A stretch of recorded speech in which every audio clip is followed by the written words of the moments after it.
ओम साई राम। साई बाबा का दिव्य स्वरूप जानते हैं आज। क्या वह गुरु गोरखनाथ की परंपरा के नाथ पंथ के सिद्ध योगी थे? क्या वो क्रिया योग के महान साधक महाशय से दीक्षित क्रिया योगी थे? क्योंकि उनका नाम लाहिड़ी महाशय की हस्तलिखित डायरियों में 2 बार उल्लिखित है। क्या वे कई सूफी फकीर थे? क्योंकि उनका पहनावा कुछ वैसा ही था और वे अल्लाह और राम दोनों का नाम एक साथ लेते थे। वे निर्गुण साधक थे या सुगुण, बात यही तक पूरी नहीं होती। साई बाबा अपने हाथ से धुनी की विभूति या पेड़ पौधों की पत्ती आदि आशीर्वाद रूप में देते थे। उससे उनकी शरण में आए आर्तजनों के रोग, नौकरी, कर्ज, भयंकर कष्ट सहज ही दूर हो जाते थे। पर इसका श्रेय वे स्वयं न लेकर ईश्वर को देते थे। तो क्या वे कोई सिद्ध पुरुष थे जिन्होंने पंचतत्वों पृथ्वी, जल, वायु, अग्नि और प्रकाश पर विजय पाली थी? भक्ति, ज्ञान, कर्म, राजयोग सभी के सिद्ध साधक उनके चरित्रामृत के पढ़ने से यह भी बात सामने आती है कि वे गीता में श्री कृष्ण द्वारा आत्म साक्षात्कार के लिए बताए गए 4 प्रमुख मार्गों भक्ति योग, ज्ञान योग, कर्मयोग और ध्यान योग की परमोच्च अवस्था में पहुंच चुके थे। यहाँ यह उल्लेखनीय है कि किसी भी साधक को केवल एक ही मार्ग से स्वरूप अनुसाधन करने में यथार्थ मेरा स्वरूप क्या है, मैं कौन हूँ, मैं वही हूँ जो तू है, इसका भाव बोध होने में एक नहीं कई जन्म लग जाते हैं। पर साई बाबा के पुण्य स्मरणों के अनुशीलन से यह स्पष्ट है कि उन्होंने इन 4 की मार्गों को एक साथ सिद्ध करने के एक अलग ही मिसाल भक्तों, दर्शनों को शास्त्रज्ञताओं के समक्ष रखी। जब वे भजन के साथ पैर में घुंघरू बांधकर प्रेम विभोर होकर नृत्य करते थे तो वह चैतन्य महाप्रभु और मीराबाई की मधुराया प्रेम भक्ति की सर्वोच्च भाव अवस्था में होते थे। इसी के समांतर वे समाज सेवा, निर्माण कार्य, बागवानी, भक्तों को भोजन बनाकर खिलाने में भी पूरी रुचि में लेते थे तथा गृहस्थों को अपने कर्तव्य निर्वाह का उपदेश भी देते थे। वे लोक सेवा तटस्थ या साक्षी भाव से करते थे, स्वयं श्रेय नहीं लेते थे। साई बाबा कभी कभी प्रतियोगिता भी करते थे तो उसका इनाम भी देते थे। इस दृष्टि से वे पूर्ण कर्मयोगी थे। ईशावास्य उपनिषद में कहा गया है कि संसार का उपयोग त्याग की भावना से करें। उनके पास तो त्यागने के लिए कुछ था ही नहीं जो वह त्याग दे। एक जोड़ी जूता, तंबाकू की चिलमें, आटा पीसने की चक्की और सफ़ेद फटे पुराने 2 एक जोड़ी वस्त्र, इतनी ही गृहस्थी थी उनकी। भिक्षा पात्र भी 3 का था जिसमें से वे भक्तों के अलावा पक्षी, कुत्ते, बिल्ली आदि जीवों को भी अन्नदान करते थे। साई बाबा परम योगी थे पर उन्होंने कभी योग के चमत्कार नहीं किए। केवल 2 बार 3 दिन के लिए अपने देह से प्राण खींचकर अनंत यात्रा पर जाकर पहले से बताए 3 पर पुनः शरीर में चैतन्य हुए।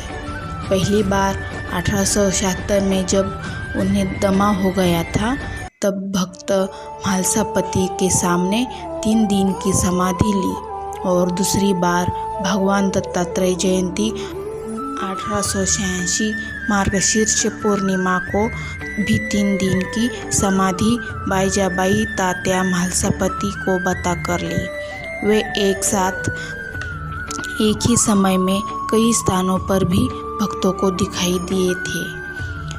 पीछे उनका उद्देश्य भक्तों में ईश्वर भक्ति को मजबूत करना मात्र था।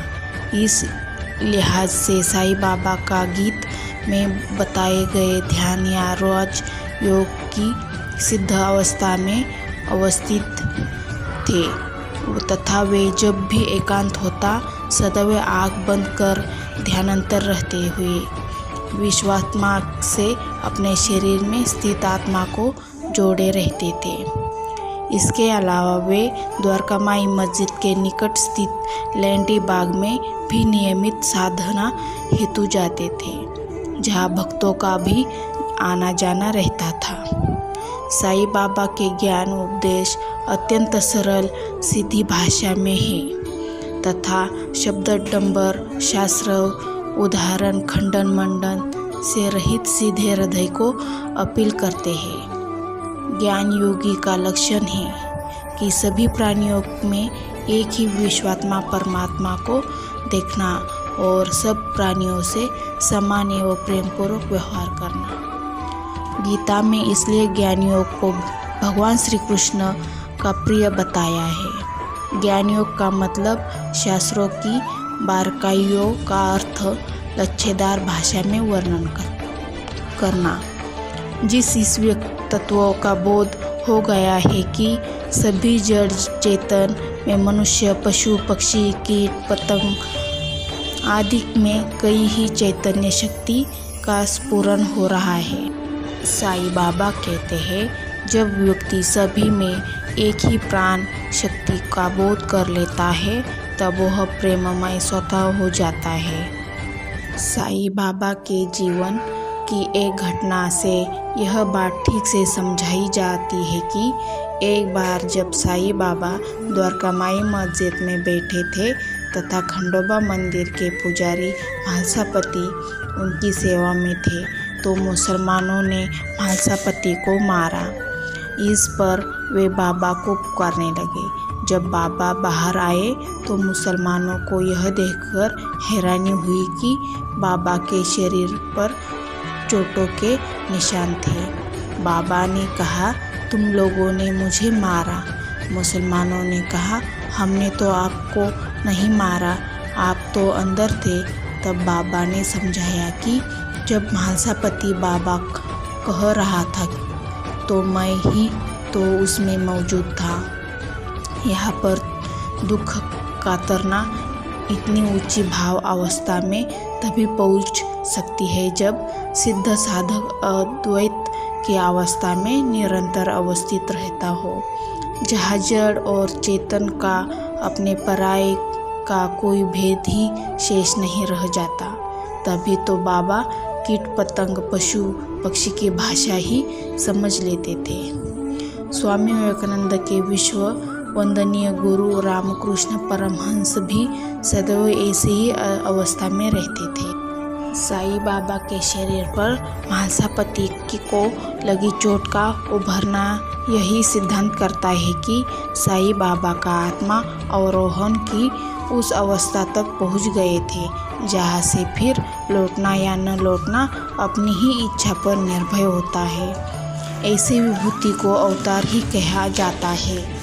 असंभव यही कारण है कि सहज योग की प्रतिवर्तक माता निर्मला देवी ने जिन 8 विभूतियों को अवतार कहा था उनमें एक शिरडी के साईं बाबा भी है।